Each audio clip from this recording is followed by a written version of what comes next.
Donald Trump's Department of Justice just made a stunning admission during a disastrous press conference. First, regarding a $10 billion settlement that Donald Trump is trying to extract from your taxpayer dollars to pay himself, based on my opinion of the most frivolous lawsuit ever, when Trump's DOJ was confronted with that information in front of the world. So MeidasTouch just exposed the most brazen corruption scheme in modern presidential history. Trump is literally suing his own government through his own DOJ employees to extract 10 billion taxpayer dollars for himself. This isn't politics, it's organized theft at the highest levels. You're going to see Trump's DOJ normalize this authoritarianism here, and I think we need to call it out. So first, let me show you Donald Trump's acting Attorney General, Todd Blanche, as he tries to audition to become the full-time Attorney General, not just the acting. Here he says, yeah, you know, it's a $10 billion lawsuit, but these are complicated matters that happen all of the time. Perfectly normal DOJ things to effectuate settlements with your taxpayer dollars with Donald Trump directly, so he can get paid $10 billion while he whines and complains about emotional distress, claiming that there's some data breach that affected massive amounts of people regarding tax returns. But Donald Trump is so emotionally traumatized, such a weak and feeble person, that this is what the DOJ is doing. So pathetic. No president in American history has ever received anywhere close to 10 billion from the U.S. government. George Washington got zero. Lincoln got zero. FDR got zero. Blanche is gaslighting Americans into thinking presidential self-dealing settlements are routine when they're unprecedented corruption. The president has this pending billion-dollar lawsuit against the IRS. He sort of said that this is like he's negotiating with himself. How can you assure, is there anything you can do to assure the American people that taxpayer dollars are being protected? How are those negotiations being handled? I'm most certainly not going to talk about ongoing litigation, and it wouldn't be appropriate for me to comment about that case given its status right now. Broadly, with the various interests, the competing interests there, right? You have the president in the White House pressing, obviously, for some personal money, and then you have him being your boss. How do you sort of, just broadly speaking, how do you sort of handle that sort of issue? I mean, the Department of Justice handles complicated decisions involving those type of issues every day, all day, and not just this Department of Justice. Every Department of Justice handles issues like that. I mean, you have decisions that... Think about this conflict of interest. Trump hired Blanche personally. Blanche reports directly to Trump, and now Blanche is negotiating how much taxpayer money to give his own boss. It's like a bank robber appointing the security guard to negotiate his getaway. Every day, all day, that's what we do, you know? Remember when Obama settled with himself for $10 billion? Every day, all day. Remember when Biden did it? Every day, all day, $10 billion settlement. George W. Bush, Reagan, Bill Clinton, George H.W. This is just what we do at the DOJ. We work for the president of the United States. He sues the government. And every day we just cut $10 billion checks of taxpayer dollars. I mean, what we're watching there is a criminal cartel in action, and frankly, a stupid one in action as well. I've checked every presidential administration back to Washington. Zero presidents have ever sued the U.S. government for personal financial settlements. Obama didn't do it, Bush didn't do it, Clinton didn't do it. This is completely unprecedented criminal behavior masquerading as routine. American people are concerned. So there's something called the Presidential Records Act, but now we're hearing that the Trump regime is going to claim the Presidential Records Act is unconstitutional. So are you telling us you're not going to keep track of any of these records of war crimes or other criminality because you're not following the Presidential Records Act, which every president followed? Come on, say it isn't so, Blanche. The Presidential Records Act exists because democracy requires accountability. With Trump bombing Iran and potentially committing war crimes, destroying those records isn't just corruption. It's eliminating evidence of potential international crimes that could implicate American leadership forever. On a recent memo from the Office of Legal Counsel declaring the Presidential Records Act unconstitutional, so saying that presidents no longer need to preserve their documents or return them to the government. What do you say to critics who suggest this basically eliminates transparency and accountability around how a White House operates, especially given how much time you guys are spending investigating the previous administration? Well, look, I think there is no dispute that this administration in just 14 months has been a lot more transparent than the last administration or in any administration. So if critics are suggesting that somehow we're not being transparent, I don't find that credible in any way, shape, or form. As far as the recent OLC opinion regarding the PRA, that is something that has been heavily litigated in DC and elsewhere. And OLC issuing that is not the first, that's not the first place that you see that it's unconstitutional. I mean, I think there's a lot of places that you can go to think through why that is. The memo speaks for itself, and I don't have much to say about it. Blanche is lying. The Presidential Records Act has been settled law since 1978. Every federal court has upheld it. There's no heavy litigation. There's one frivolous lawsuit that courts are already dismissing. He's manufacturing legal controversy to justify destroying evidence. We're so transparent that we're not going to abide by the law that requires presidential transparency over official records. That's how transparent we are. Classic authoritarian doublespeak. We're so transparent that we're abolishing transparency laws. Stalin used identical logic, destroying evidence while claiming openness. This is textbook totalitarian behavior, wrapped in bureaucratic language to fool the American public. In our face, they're telling us $10 billion seizure by the president of taxpayer dollars for his feigned emotional distress over some BS case is something that happens every single day, Harry. And then they're so transparent, the law that deals with transparency over records, it's heavily litigated, Harry. They're not going to follow. Now, Harry, you are a top DOJ official at Maine Justice, and you were the top federal prosecutor in the Western District of Pennsylvania. I want people to know that background when you're about to give your analysis of what you just saw, because what I just saw there, it's not just that it's criminal, in my opinion, and horrible. It's just a bunch of losers, Harry. It's just a bunch of losers. But break it down for us. Harry Littman prosecuted organized crime in Pittsburgh and ran DOJ's criminal division. When a former federal prosecutor calls something criminal, that carries serious weight.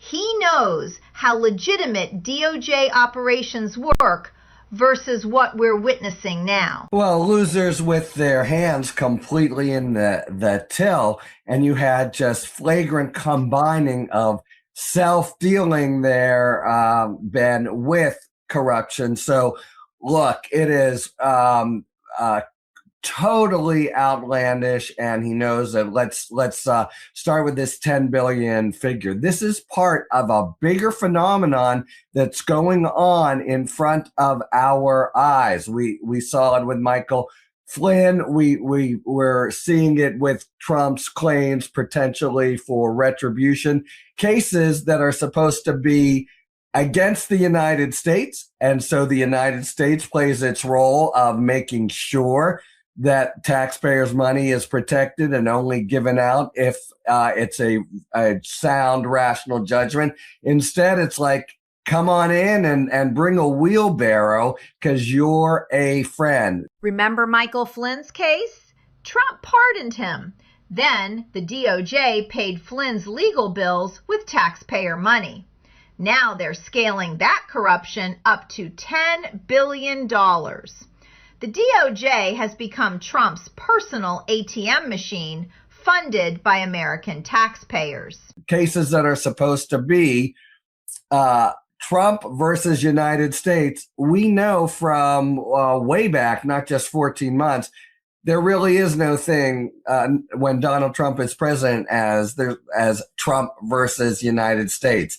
Todd Blanche himself has said they are the same thing, and it's the president's duty to make them the same thing. So yeah, it's the idea that in Todd Blanche's world, where there's really only one North Star, what does Trump want?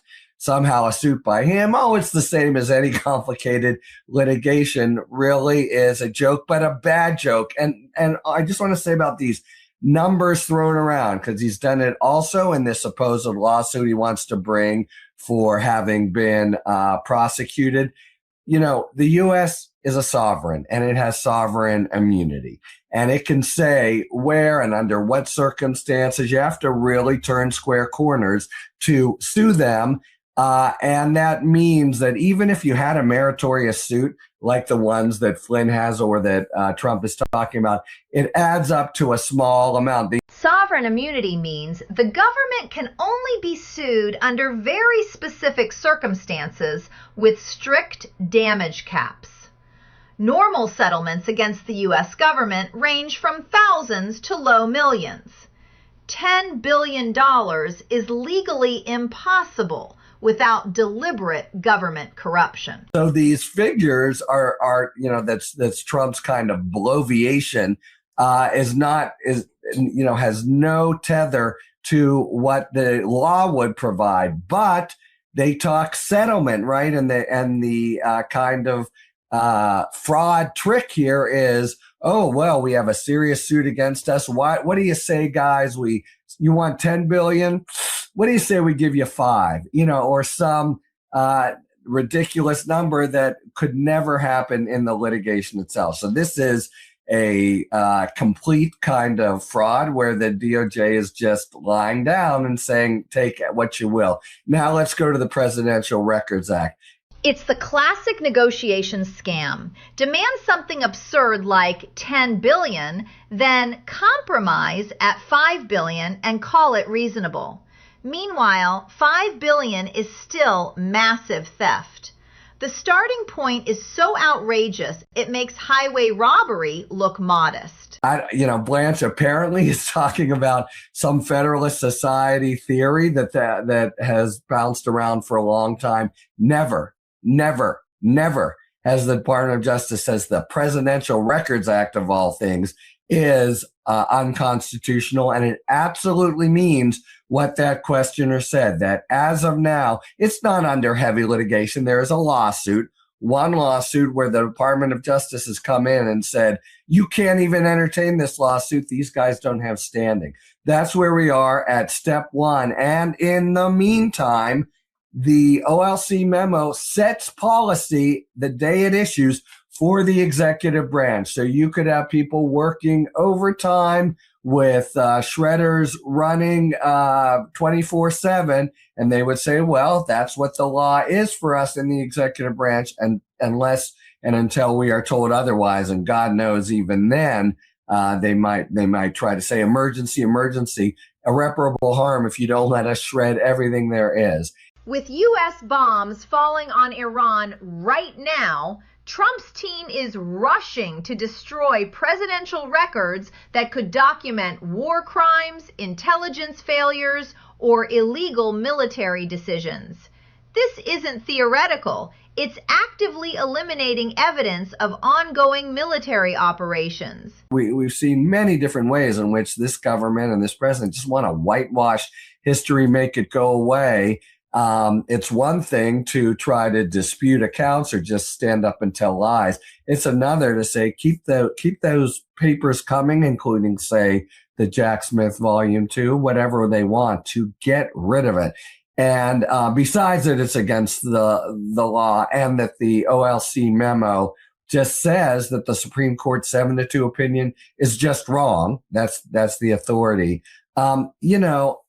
This is not what democracies do. Democracies preserve their records, have historians go in. The history belongs to the people. This is what totalitarian governments do. And really, when they're fleeing ahead of the mob that is kicking them out, those are the people who want to destroy records and completely manufacture a false account of history.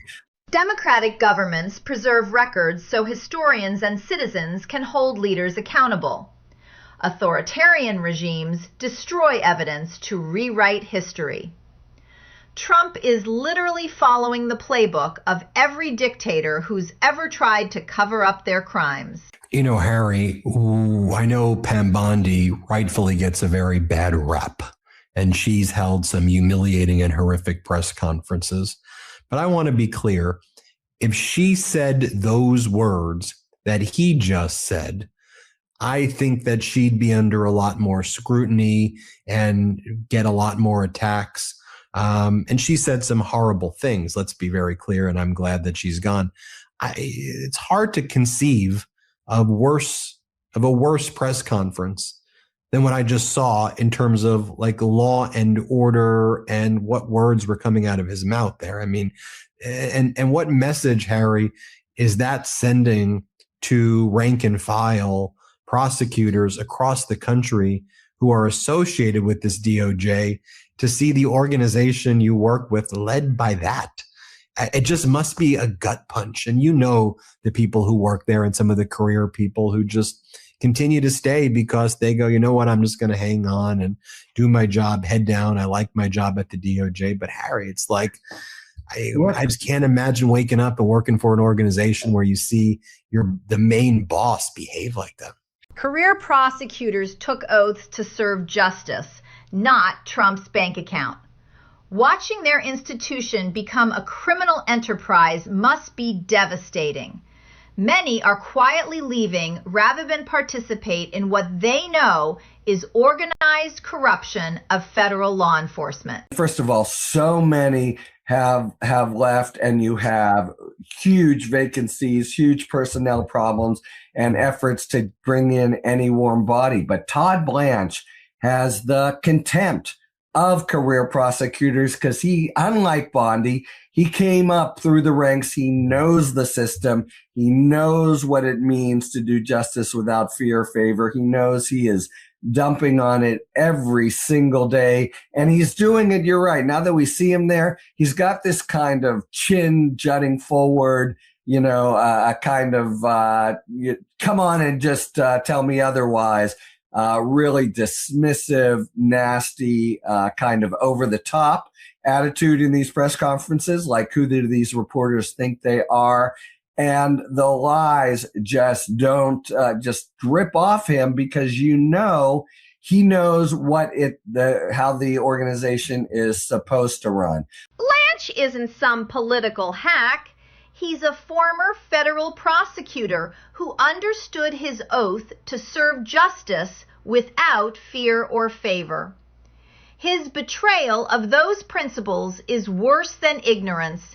It's deliberate corruption by someone who knows better. So I'm a career prosecutor if I'm still around there, and I know that this guy is not only talking in Orwellian terms, but he literally converted completely from the job he had, the mission he had, what he understood justice without fear or favor consists of. And you got to think, there's nowhere to run and nowhere to hide. This department is corrupt top to bottom. And one other thing, if there's any piece of litigation that in any way concerns the interests of Donald Trump, you're the guy who gets on your desk the $10 billion lawsuit that you would normally laugh at. You better not laugh at it, because anyone who does, Blanche has made clear he will show the door.